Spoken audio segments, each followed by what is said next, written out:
Jansangram news, बातमीची सत्यता हीच आमची ओळख। सेलू वडगाव रोड सुमारे 200 झाडे लावून डिवायडरवर वृक्षारोपण करण्यात आले। सेलू शहरातील वडगाव रोडवरील डिवायडरवर आज सुमारे 200 झाडांचे वृक्षारोपण करण्यात आले।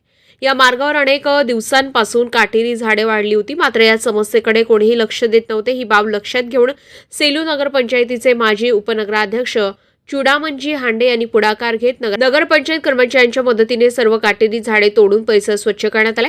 आज सकाळी 10 वाजता मुख्य बसस्थानकापासून संताजी मंगल कार्यालयापर्यंत डिवायडरवर सुगंधित फुलांची झाडे लावून वृक्षारोपण करण्यात आले। यावेळी नगरसेवक शैलेंद्रजी दफ्तरी यांनी विशेष सहकार्य करत स्वतः 10 झाडांचं रोपण केलं।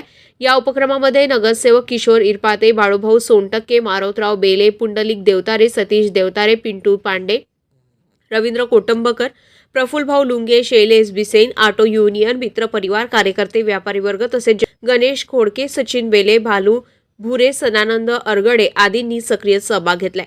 या सर्व झाडांना दररोज पाणी देऊन त्यांचं संगोपन करण्याचा संकल्प उपस्थित सर्वांनी केला असून या उपक्रमामुळे सेलू शहराच्या सौंदर्यात भर पडणार असल्याचं नागरिकांनी सांगितलंय। गणेश खोडके, जनसंग्राम न्यूज, सेलू।